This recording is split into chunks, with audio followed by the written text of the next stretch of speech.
Good afternoon mga kapinsan! Muli po, ito po ang inyong pinsan na inventor from the Filipino Inventor Society. Ako po si Inventor William Chua. Together po with Pinsan Joe. Kayo po ay nakikinig dito sa DWBL 1242 sa programa po ng Pinsan.online. Ngayong Sabado po, tayo ngayon ay mapalad, ano?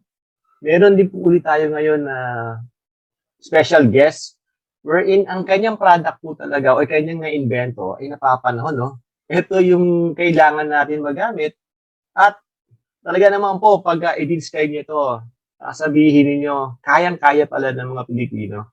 Okay, so di ko na po patatagalin. Papakilala ko na po ang ating pinsan. Inventor John Gabriel Pagsanhan. Pinsan Gab. Pinsan William, sa DWBL 1242 at sa lahat ng ating mga tagapakinig. Ayun, so yan po ang ating pinsan Gab. So, yung kanya pong invention, no, bibigyan ko kayo ng konting description. Siguro naman, pamilyar naman tayo, no? So, halos lahat tayo, nag-i-spray tayo lagi. So, spray tayo ng alcohol, spray tayo ng disinfectant.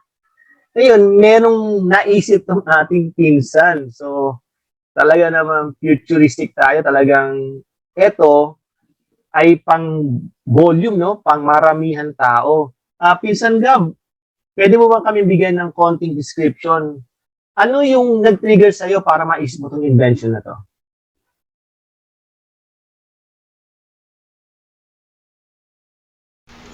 Yun po, Pinsan William, so konting background lang tungkol sa akin sa mga hindi pa nakakaalam. So, by profession, isa ako medical technologist.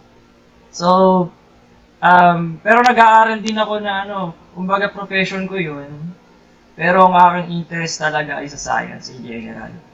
Specifically, sa biology. Pero lahat yan, para sa akin kasi, hindi ako naniniwala dun sa mga limits ng mga, ng mga fields.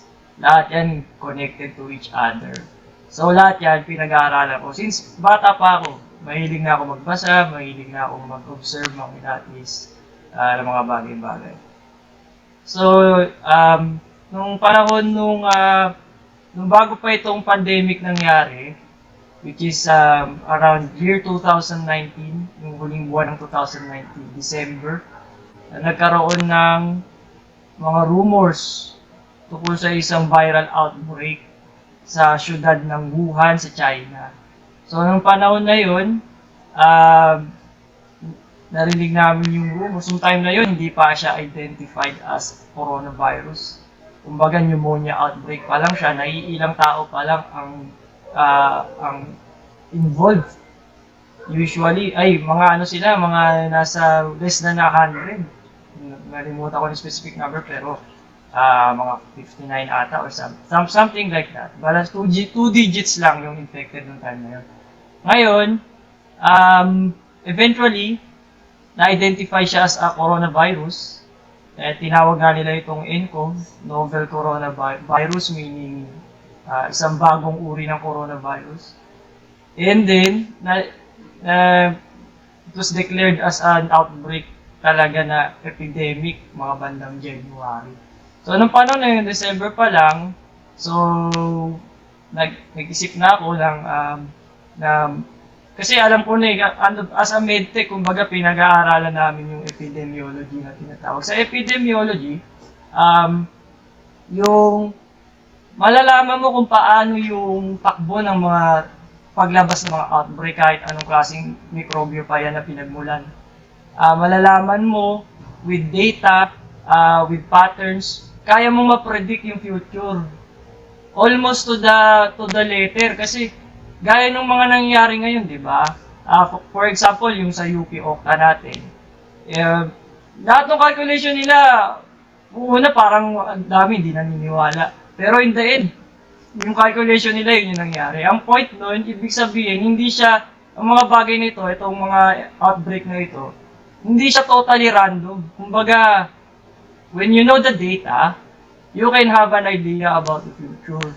So, based on that, alam ko na eventually, yung outbreak na localized pa lang nung time na yun, magiging pandemic siya pag wala tayong ginawa lahat. Yung mga eksperto noong past 20 years ago, 2004 pa lang, nung unang coronavirus outbreak pa lang, way back, panahon ni Gloria Macapagal-Arroyo, I think, dito sa Philippines. So, ano na yan established na ng mga expert na balang araw, yung coronavirus, possible na maging outbreak yan. Na global, possible yan na maging sumunod na yung malawakang pandemic talaga na magkakaroon ng recession. Na after noong 1918, influenza pandemic. So parang reiteration siya nung same level ng ganong outbreak. Yung coronavirus yung isa sa mga candidate. So, yun nga, yung prediction na yun nangyari. Whether it's man-made or natural, eventually yung coronavirus possible na maging pandemic.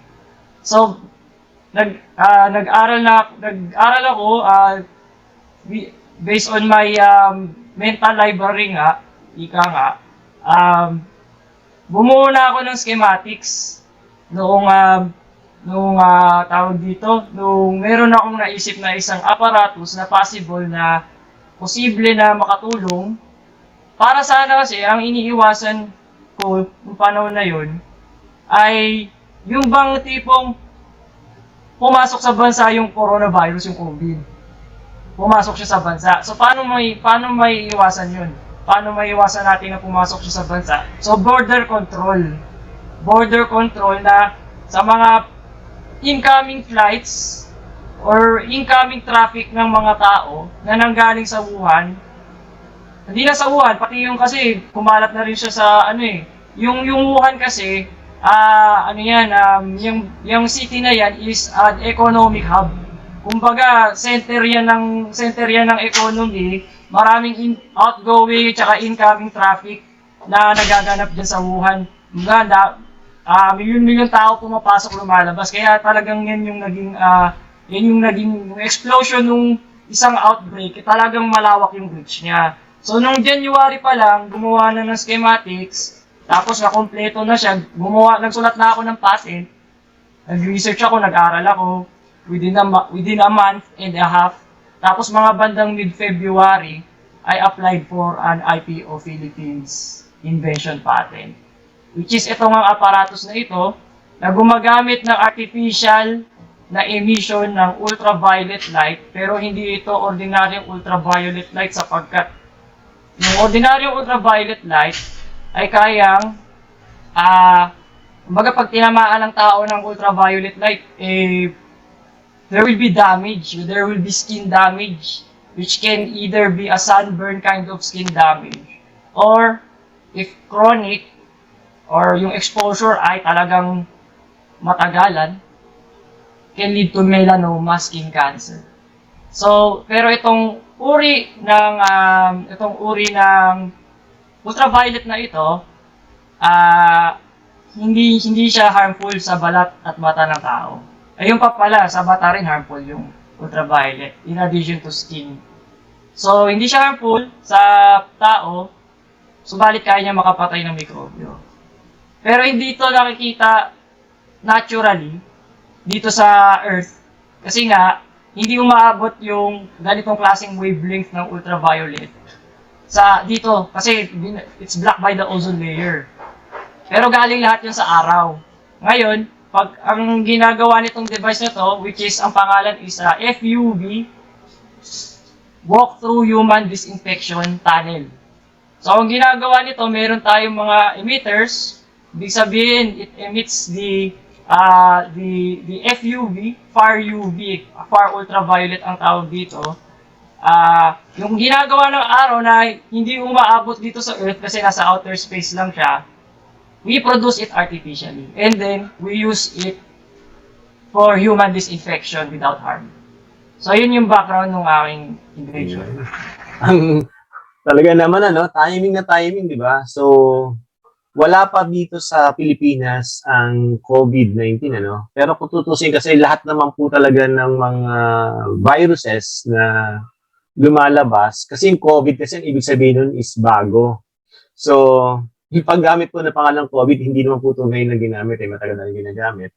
So, timing po yung yung pagdating nung invention kay Pinsan Gab. So, talaga naman masasabi natin na ang invention po kasi talaga is, para rin siyang blessing. So, dala ng pangangailangan, dumarating siya. So, eto na yung, kumbaga, I will say, no, talaga napaka-bless po natin mga Pilipino.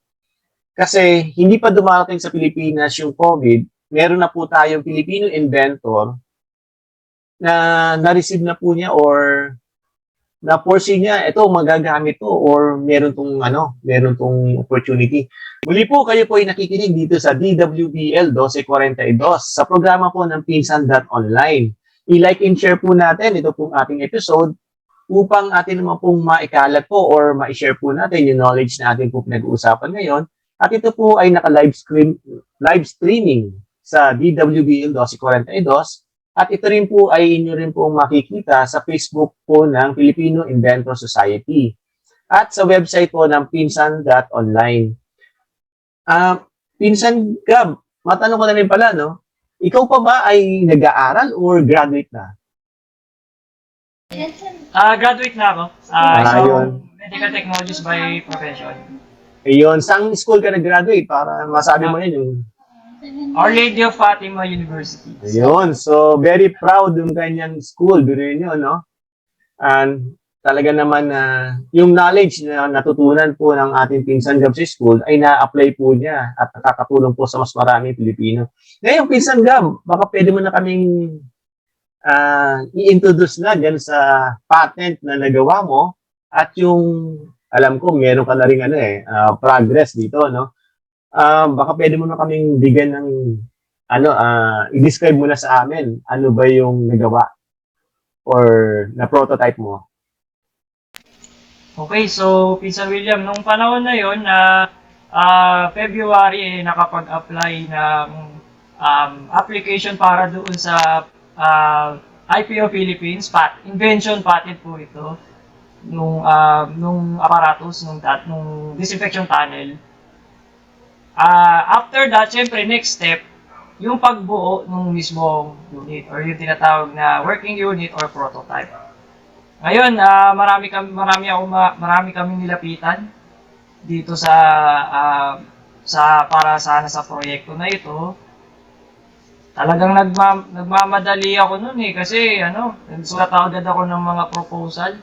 Tapos pinadala ko sa iba-ibang mga government agency, mga politiko, particularly DOH, ganun. So, nag-respond naman din yung DOH agad. Yun nga lang, syempre, protocol.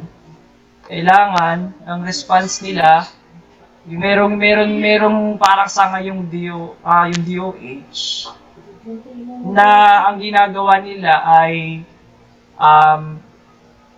i-assess yung mga bagong klaseng mga teknolohiya na ang application ay para sa medicine. Karamihan dito mga gamot. Pero sa kalaw naman niya lahat ng mga emerging na health technologies. So, yun yung nangyari. So, kailangan daw pa nung specification, ganun. Kailangan ng specification. So, yun, kailangan certification. Yung certification para yung ginawa rin dun sa yung merong project dati yung sa UP ba yun, yung rapid test na ginawa nila ng COVID. So, yung similar dun yun. Ngayon, pero patuloy pa rin, gumawa kami ng na-route yun sa DOST. Tapos sa DOST, eventually na-meet namin yung sa DOST Region 3. Which is yung territory na region namin kasi nga, sa sa Bulacan, yung lugar namin ngayon currently. Ngayon, so nakilala ko si Director Julio Cesar Sicat Director ng DOST Region 3, through Ma'am Angie Parungaw. Si Ma'am Angie naman yung head ng Bulacan, DOST Region 3. So, tinulungan nila kami after ng mabusising, hindi sila basta-basta eh. Dumaan ako sa panel, dumaan ako sa mga pagpasa ng requirement na iba-iba. Pero kumbaga, syempre, kinikilatis nila yung mga, hindi naman pwedeng basta-basta silang maniniwala sa mga claim. Kasi, sa kapalaran, pumasa yun. Pumasa sa kanila, and then they gave us a grant. So, yung grant na yun yung ginamit sa joint collaboration, yun yung ginamit sa paggawa itong first prototype, yung actual unit na ito. Tapos, itong actual unit na ito, recently, mga bandang December last year, 2020, I think. So, pinadala ito sa pinadala ko na siya doon sa DOST Region 3. Kinuha nila yung unit na ito. Tapos, doon sa event nila, they displayed it sa Bulacan State University. Yun. So, ito pala ay nakita na, no? So, na-display na ni Pinsan Gab sa Bulacan State University sa isa sa mga event nila wherein ito po ay na-experience ng mga estudyante ng Bulacan State University at kung saan sila mismo nakagamit, di ba? So, may mga pumasok sa loob. Pwede mo bang i-describe paano nag-ooperate ito? Paano gagawin mo? Kasi disinfection tunnel. So, ang ini-imagine ko niyan, para siyang corridor, papasok ka, ganun lang ba ang gagawin, Pinsan Gab? Yes, ganun siya, Pinsan Williams. Ang mangyari niyan, similar yung itsura niya, mapukumpara mo siya doon sa yung dating mga disinfection tunnel. So, pero yung mga disinfection tunnel na yun kasi, yung conventional na ginagamit, is gumagamit ng chemical disinfectants. Ang ginagawa doon, yung disinfectant na chemical, it's aerosolized, ginagawa siyang spray. Tapos, binubuga yung spray doon sa mga tao para ma-disinfect. So, pinagbawal yun ng I think pinagbawal yun ng DOH. Meron silang memorandum tungkol dyan. Kasi, yung pag nalanghap mo yung disinfectant, kadalasan poisonous yun. It's an asphyxiant, ibig sabihin yung hindi ka makahinga kasi dahil dun sa pwedeng ikamatay yun. Kaya, pinagbawal yun. Ngayon, bukod pa doon, yung mga chemical disinfectant, pagka tumama siya sa katawan, sa mga damit, sa mga gamit, for instance, yung mga dokumento, yung mga papel, ayan, mababasa siya at may possibility na madamage siya due to the residual chemicals. Kaya, yung ito na yun, yung ganun din, same principle nitong, ito namang invention ko, tunnel type siya. So, meron siyang, para siyang booth, para siyang portal. Ang mangyayari ngayon, yung tao, dadaan siya doon, papasok siya, pero hindi na niya kailangan pumindot ng switch. Ang mangyayari doon, meron tayong detector ng presence ng tao. Pag nandun pa lang siya sa entrance, kabilaan yun, merong entrance, tapos merong exit, tapos ito yung disinfection tunnel na FUV. Pag nandun pa lang siya sa harap, yung tao na papasok, nandun pa lang siya sa entrance, side nung tunnel, sisindi na yung mga emitter. Ngayon, pag pagpasok niya ganun, so tatayo siya doon ng mga 10 to 25 seconds, doon siya sa loob ng tunnel, 10 to 25 seconds, para doon sa disinfection, para mapatay yung mga mikrobyo, hindi lang doon sa surfaces gaya nung kuwari, balat niya, yung mga damit niya, lahat nung tamaan nung liwanag na yun, yung cleansing light, lahat ng tamaan nun, pati yung hangin sa paligid, madi-disinfect siya. And after 10 to 25 seconds, lalabas na siya. Lalabas na siya doon, fully decontaminated na, disinfected. Tapos ang kagandahan dito sa ultraviolet light, in comparison doon sa chemical disinfectant sprays na usual na ginagamit conventionally, doesn't leave any residue. Ang mangyari lang niya, papatayin lang niya yung mikrobyo na nakakapit. Lahat ng tamaan ng liwanag ngayon, papatayin niya lahat ng mikrobyo, virus, bacteria, fungus. Ngayon, pagka napatay niya na yun, malinis na. Pero hindi sira yung, kuwari may dala-dala kang dokumento, di mo na kailangan yun, tanggalin yun. Kuwari may suot kang damit o ano, kahit ano pa yan, di na kailangang tanggalin para ma-disinfect, hindi masisira. Paglabas mo, para ka lang dumaan sa liwanag, disinfected na, decontaminated na. So, yun yung, ganun siya, ino-operate. Yun. So, muli po, kayo po ay nakikinig sa DWBL 1242 sa AM radio, no? So, kayo rin po ay maaari nyo kami mapanood dito sa Facebook Live. Tayo po ay nasa Facebook Live din po ng DWBL 1242 at sa pinsan.online. Tayo po ay may website din, ang www.pinsan.online at sa Filipino Inventor Society. Pinsan Gab, so sinasabi mo, ito nga, no, yung iyong na-invento ay pwede ka magdala ng mga papers, no, mga document. So, ang application pala nito ay pwede sa mga loob ng opisina, sa loob ng mga building. Kasi, madidisinfect mo yung, yung daily transactions, di ba? Which is normally, pagka po dumadaan ka sa mga disinfection booth, tinatago nila yung mga documents. So, sa'yo, pwede nilang hindi itago yung mga document, pati document madidisinfect, tama ba? Tama. Merong mga gumagawa ng mga document disinfection na yung mga setup ba na may box. Tapos yung box, lalagay mo doon yung dokumento, tapos disinfect mo. Sa amin, hindi mo na kailangan ilagay sa ganun.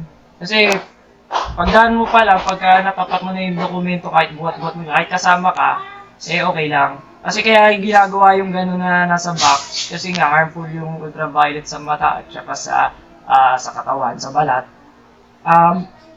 So, hindi dun sa FUV disinfection emitters, hindi na kailangan nun, hindi na kailangan itago siya. Actually, pagka dumaan ka dun, mapapansin mo yun, hindi siya masakit sa mata, hindi siya, kahit titigan mo siya, hindi masakit sa mata. Hindi kasi siya tumatagos dun sa hindi siya tumatagos dun sa parang balat ng mata, yung tear layer, yung tawag dun, tear layer. Hindi siya tumatagos dun, ina-absorb siya dun pa lang.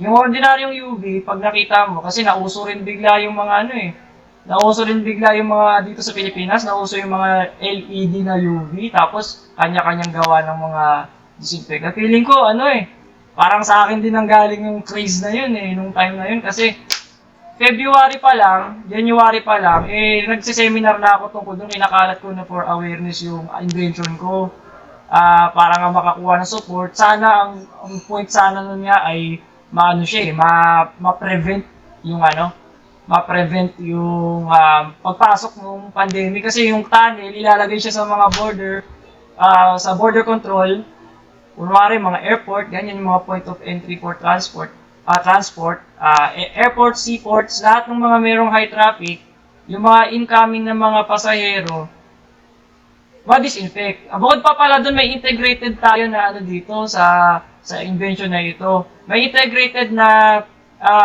noon pa lang ngayon kasi medyo uso siya, di ba? Pero noon pa lang meron nilagay ko sa patent na meron naka-integrate na thermal fever detector ito. Gumagamit naman ito kung yung mismong emitter na disinfectant ay ultraviolet, ito yung kabilang side naman ng liwanag, which is infrared. Ang nade-detect ng infrared, yun yung tinatawag na heat.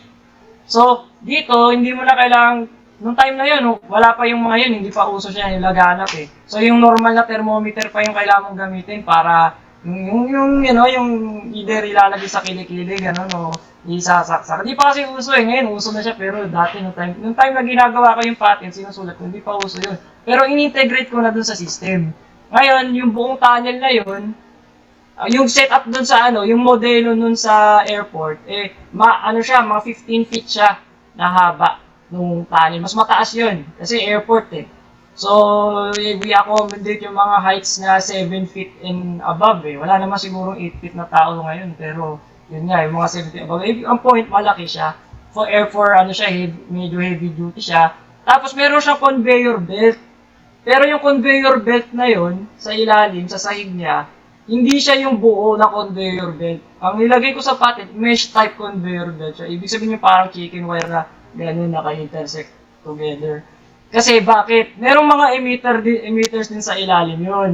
May mga ultraviolet emitters din yun. Kasi pati yung talampakan, so 360 degrees, spherical 360 degrees, lahat ma-expose, lahat ma-disinfect. Talagang pang-prevent sana siya nung outbreak na makapasok dito. Pero yun nga, hindi umabot dahil nga, kumbaga, asahan na rin natin. Pero sumubok ako, kumbaga, ang dami kong sinulatan, ang dami kong ano. Pero ganun talaga eh. Oh, pero okay lang yun kasi, nandito na tayo at the same time, we can use this not just for this pandemic, kundi pati hindi lang sa COVID yan. Although yung COVID, asahan natin na magiging natural na to. Magiging natural na to. Yung term nga natin, new normal. Pero ano to, kumbaga magiging siyang endemic na lang. Yun yung term doon. Endemic meaning contain na lang siya. Parang yung flu. Yun yung prediction ng mga virologists ngayon tsaka mga epidemiologists. So, parang magiging, yung COVID ay magiging eventually parang trangkaso may mga season. Seasonal siya, may lalabas minsan. So, bukod doon, hindi lang COVID ang ano natin, ang pandemic na harapin natin in the future. So, ang dami-daming milyon-milyon na iba-ibang species ng mga mikrobyo at dumadami pa dahil laging mayroong mga mutant, mayroong mga variant. Hindi mawawala yan, evolution yan. So, ano yan, tawag dito, proven na yan sa kasaysayan. So, meron tayo, itong device na to, pwede nating magamit, yung natutunan natin dito sa pandemic na to, ma-apply natin nationally, ma-prevent natin yung mga future pandemic. Whether it's man-made, bioterrorism yan, or state action yan ng kung sinong bansa na gumagawa ng genetically modified na virus, or natural mutation, may depensa tong Pilipinas. O hindi lang Pilipinas, kung sino mang makinabang na ano, kung sino mang makinabang na bansa. Kasi, etong ano na to, etong FAR-UV na to, na ginawa ko, novel technology to. Kung paano novel yung coronavirus, novel din ito. Wala pang gumagawa. Meron mga gumagawa sa mga iba-ibang university sa ibang bansa, yung mga, sa Japan, sa United States, syempre Center of Technology. So may mga gumagawa ng may mga gumagawa ng mga FAR-UVC excimer lamp yung tawag dito. Pero yung kanila kasi hindi rin commercially available yun. Ano yun, at saka ang mamahal nun, maliit pa lang, ganun pa lang kaliit, mga 50,000 pesos na, ganun. So, paano mo magagamit yun? Ang point, ang ano nila, atas hanggang ngayon, di pa rin nila na-apply yun. Kumbaga, puro parang theoretical pa lang, within the laboratory lang, pero hindi pa nila napapalaganap ng malawakan. Ngayon, eto, gumamit tayo, ginawa ko ito, itong emitter na to, gaya nung ginagawa ng iba. Yung ginagawa kasi ng iba, kuwari yun yung mga ultraviolet LED, bibilin lang nila yan sa Lazada, ganyan, or sa Shopee. Tapos, gagawa sila ng setup, gano'n. Yung akin, hindi gano'n. Talagang ginawa ko from scratch yung emitter. Sarili kong formulation, sarili kong design yung emitter. Dito ginagawa yun sa Pilipinas. So, proudly, Pinoy-made tong technology na to. So, based ito sa latest science. Based ito sa lahat ng mga natutunan ko simula noong bata pa ako hanggang sa naging binata ako. Tapos, graduate ako yung mga pagbabasa ko, pag-observe ko ng mga events, in-apply ko dyan para makatulong sa mga tao. Yun pala, hindi lang to yun nga, sabi ko nga, hindi lang ito yung COVID na to, it will not be the last pandemic that we can possibly face. Meron pang mga mas malala, patikim pa lang yan, kunwari yung Ebola, or Ebola, yung tamang pronunciation niya, Ebola daw. Ebola, mas malala yan sa COVID. Naku, napakapangit ng sakit na yan. Tapos, yun, kung COVID, pwede mong ma-prevent ng maskara. Yung Ebola, hawakan mo lang yung tao, nahawa ka na. Madikit ka lang sa dugo, nahawa ka na. Tapos, biglang, yun na, magkakasakit ka na lang, mamatay ka na lang, hindi mo mapipigilan ng maskara yun, huwag nawa mangyari sa atin, pero isa yun sa mga, unfortunately, isa yun sa mga potential candidates ng pandemic. Parang similar sa coronavirus noon. Yung virus na yan ay isa sa mga similar na maaaring gumawa ng pandemic in the future. So, ang kagandahan naman doon, itong device na to, pwede rin nating magamit for the control and mitigation of that kind of virus. Kasi yung mga virus na ta-transfer yan, kunwari through fomites, which is yung contact between skin-to-skin contact, tapos yung naiiwan siya sa mga, kunwari, doorknob, ganyan, or yung mga nahahawakan ng mga tao, mapapatay din nitong invention ko. Yeah. Yun. Talaga naman, no? So, muli po, kayo po ay nakikinig sa DWBL 1242 sa AM Radio. At ito rin po ay mapapanood po ninyo sa Facebook Live natin ng DWBL 1242 at sa pinsan.online. At ito rin po ay amin din pong isi-share sa Filipino Inventor Society Facebook page po namin. So, paki-like and share po kasi napakahalaga po ng topic natin ngayon, no? Lalo-lalo po yung invention po ng ating Pinsan Gab. Narinig naman nyo kanina, no? Yung kanyang device o yung kanyang invention, 360 po yung ginagawa po niyang yung pag-i-emit ng ilaw. So, na-experience din natin ito lahat. Pupunta tayo sa isang establishment, yung tsinelas natin o sapatos natin, kinakailangan pang i-dip sa isang chemical disinfectant. Yung sa kanya, kung ano yung ilaw na ginagamit to disinfect your body, your skin, your documents, o yung mga gamit mo, yun din po, dinidisinfect niya yung buong talampakan po ng inyong sapatos o tsinelas or anything na suot po ninyo. So, kumbaga 360 at I believe, yung haba po ng tunnel, yun na rin po yung parang itatagal nyo. So, para lang kayong dumadaan sa hallway, which is yun nga, dinasave ka rin ng Pinsan Gab, ito rin po ay intended din sana sa ating mga airport, kung saan, alam naman niya, yung aeroplano, meron yan, tunnel na dinadaanan, So, yung tube, kung tawagin, yung tube. So, pwedeng nasa tube na mismo yung invention ng ating Pinsan Gab. Pero, ang magandang balita po nito, ito po ay made in the Philippines. So, Pinsan Gab, yung iyong ilaw, yung far UV mo, ito ay talagang gawang Pilipino, gawa sa Pilipinas. Hindi mo to in-import, no? Hindi. Wow, talaga naman. Kanina yung gaya nung ginagawa ng iba na nakita sila sa YouTube kung paano gawin. Tapos bibili sila ng mga pyesa kung saan imported or whatever. Tapos i-integrate lang nila, tawag doon, integration. Hindi ganun yung ginawa ko. Talagang from scratch ito, marami akong pinag-aral, marami akong binasa na mga daang mga scientific paper para lang mabuo ko yung formulation, para lang mabuo ko yung design niya. Kasi ang point nga nito ay gumawa ng FUV. Yung FUV na natural na nakikita sa araw, natural na nilalabas ng araw, pero hindi umabot sa Earth kasi hinaharang ang ozone layer. Itong emitter na ito, artificial light, parang artificial na araw siya. Pero ang ilalabas lang niya, itong particular na ultraviolet na ito, which is yung FUV. Ayun. So, kita mo naman, no? Ang ginawa ngayon Pinsan Gab natin, dumating sa kanya yung blessing, no? So, yung knowledge. Kumbaga, tinanggap niya yung knowledge from God. Nakagawa siya ng invention. Yung invention po niya, sinishare niya sa atin. Actually, kung makikita naman ninyo, no? So, ino-offer niya sa ating mga government agencies.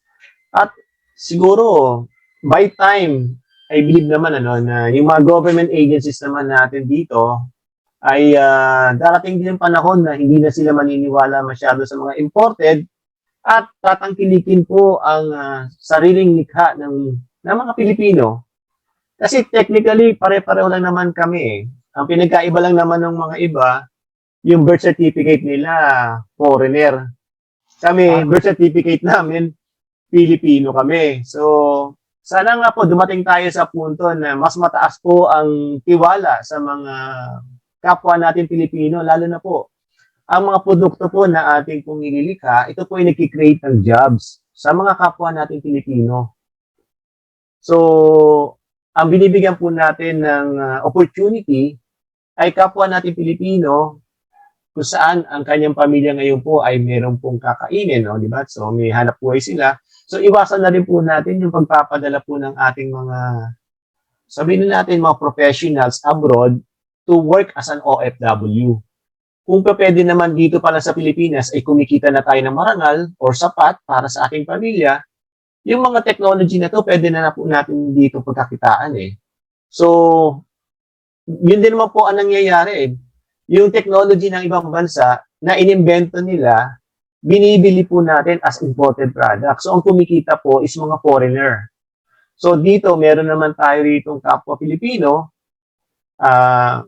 nag-file din po siya ng kanyang invention patent at kinilala rin naman po ito ng DOST. So, technically, andito na sa atin eh. So, Pinsan Gab, yung iyong palang prototype, kung meron pong gustong bumisita o tingnan, saan po nila pwede itong puntahan? Ang huling balita ko nun, kasi nga, gaya ng sabi ko kanina, ito ay pinadala doon sa, binigay, dahil ito ay joint project ng DOST Region 3 and us, which is yung company nga namin na, at saka yung team na bumubuo nitong invention, nasa kanila po, nasa DOST Region 3, yung maiden voyage prototype na tinatawag na nitong Far UVC tunnel, na gawa natin. Ngayon, yung huling balita ko, yung National Science and Technology Week, event ito ng DOST. So, nandun siya pinadala sa Bulacan State University. Doon siya dinala. Ngayon, di ko alam kung nandun pa yun ngayon o kung saan nila dinala. So, I think, kung gusto nila makita, they can coordinate with DOST Region 3 para malaman nila. Although Yes, meron naman tayong mga, syempre, mga picture. Pero, syempre, iba pa rin yung pag-actual mo makita. So, coordinate na lang siguro with DOST Region 3. Yes, I believe nasa DOST Region 3 yung prototype eh. Pinsan Gab, kung meron pong mga private companies, syempre tulad yan, isa sa pangangailangan na rin ng mga opisina sa ngayon, is to manage yung mga outbreak ng mga coronavirus, sa mga pumapasok na mga empleyado. If they want to integrate or sabihin nilang, can they also avail kung iko-kontakin kanila, kunyari magpapalagay sila sa kanilang mga opisina. Kasi since yung iyong invention is para ka lang talaga naglalakad eh. So technically, lahat naman ng opisina merong hallway. So possible na sila ba ay mag-contact sa iyo at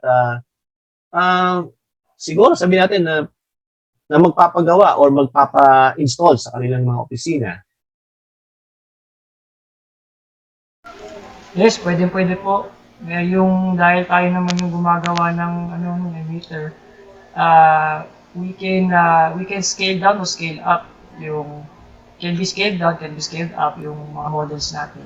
Meron tayong ready-made na model na, ibig sabihin na design na siya, na meron na tayong schematics ng model na mas compact siya, at the same time portable. So ito yung pwedeng, nakikita ko na ang application niya is for yung mga offices, yung mga establishments, yung mga transport hubs na, kunwari, yung mga sa LRT, yung mga trains, tapos yung mga terminal na dinadagsa ng mga tao for everyday transport. So, itong model na ito, pwede magamit. Bukod pa doon, pwede rin nilang ma-avail yung mga mas malaki pa. Yung kasing original na design, malaki yun yun nga 15 feet. Yun yung pang airport talaga. Isa yun sa mga goal na bawat airport sana malagyan nun. Na pwede magamit in case ng mga outbreaks. Pero yun, pwede po. And I think you can contact me at ito yung email po. So, dalawa bibigay kong email, So, philtechcorp@gmail.com. That's Philtech, Phil for Philippines, Tech for Technology. Corp for Corporation. So, magkakadikit lang yun. philtechcorp@gmail.com. Gmail yun. Tapos, bibigay ko rin yung aking FIS address. email address. So, isa akong, by the way, nalimutan kong sabihin kanina, isa akong member ng Filipino Inventor Society. Yan yung society ng mga malulupit, kasama si Pinsan William dito. Iba-ibang mga ano, ang dami kong namit dyan na mga talagang masasabi mo mga genius.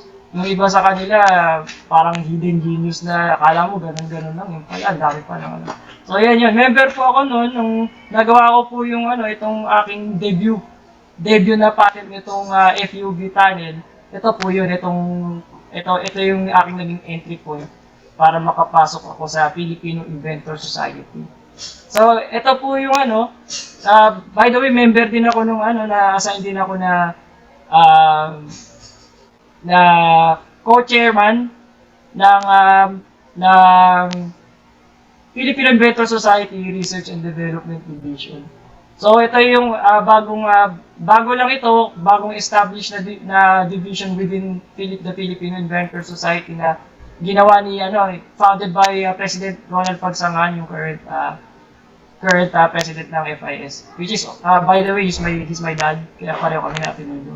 So yun nga, member din ako, no, pero assistant chairman ako under Dr.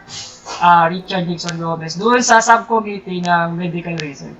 Although kahit gano'n, sumasakla din ako. Yun nga, sabi ko kanina, hindi ako naniniwala sa ano eh.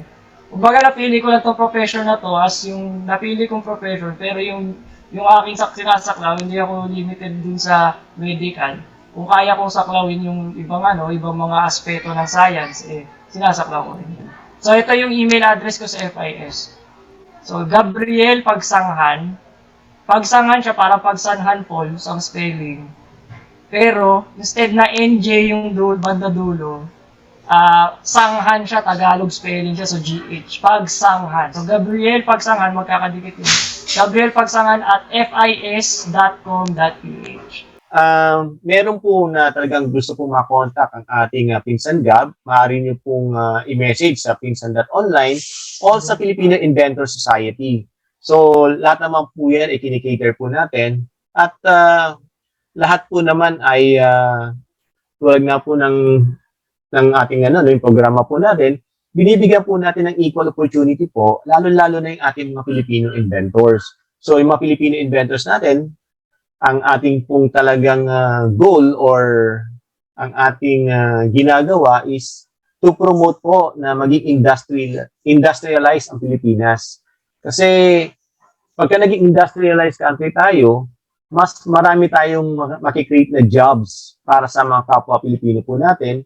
Hindi na po tayo aasa lagi doon sa mga parang lumalabas is nag-i-import tayo, nag-assemble tayo, and then yung in-assemble natin, yung pong ibebenta natin. Let's start na rin po na manufacture sa Pilipinas. So, tulad po ng ginagawa ng ating Pinsan Gab, siya, hindi niya inisip na bumili sa labas, mag-assemble. Ang ginawa niya, gumawa siya ng sarili niyang formula. I believe yun po ay isa sa kanyang patent, yung kanyang PAR-UV, which is ito po ay locally manufactured. So napakalaking bagay po na dito niya minamanufacture yung kanyang invention, which is, kasi ito pwede natin itong maging export product later on eh. So sabihin na natin dito sa Pilipinas is talagang hindi pinapansin or matagal bago ma-accept yung technology po. I believe sa other countries, they are open to accept this type of technology na ginagawa po ni Pinsan Gab. Kasi nakikita nila no? So, lahat po nung opportunity na pwedeng magamit to control the COVID-19 o pati yung outbreak, sila po ina-accept nila. Kung mapapansin po ninyo sa ibang bansa, napakaraming methods or napakadaming yung mga galing mismo sa local inventors nila, talagang ginagamit nila, tinetesting nila, niro-roll out nila eh. So, sana po, ganyan din po ang gawin natin, no? So, let's spend money o yung funds to promote yung local technology natin kung saan nakikita natin ito naman ay gagamitin naman po ng maraming Pilipino. At Pinsan Gab, so, kulang na pala yung oras natin. sa mga yung mga bata natin, yung mga inventors or mga professionals na meron din mga naisip, ano yung siguro mga inspirational words na pwede mong i-share sa kanila na ito rin yung nag-inspire sa'yo to continue to invent?